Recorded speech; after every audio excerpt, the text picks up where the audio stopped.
সবাইকে welcome back to my channel. দেখতে দেখতে চলে আসলো বছরের শেষ মাস, আর কয়েকদিন পরেই আসছে নতুন বছর। বছরের শেষ কটা দিন সবাই অনেক মজা করে কাটাও, আর নতুন বছরের জন্য রইল অনেক অনেক শুভেচ্ছা।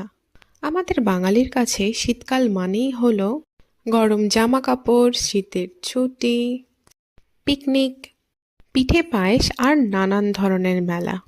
খাদ্য মেলা, পিঠের মেলা, ফুলের মেলা, আর তার সাথে বই মেলা। তোমরা এখনো পর্যন্ত কোন কোন মেলায় ঘুরলে আমাকে জানাও, নিচে জলদি জলদি কমেন্ট করে দাও। কয়েকদিন আগে আমি গিয়েছিলাম আমাদের বাড়ির কাছেরই একটা বই মেলাতে।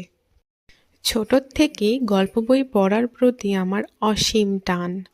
মেলার থেকে আমি 4টে বই কিনেছি। পরের কোনো ভিডিওতে তোমাদেরকে আমি দেখাবো। ব্লগটা এখানেই শেষ করছি। টাটা।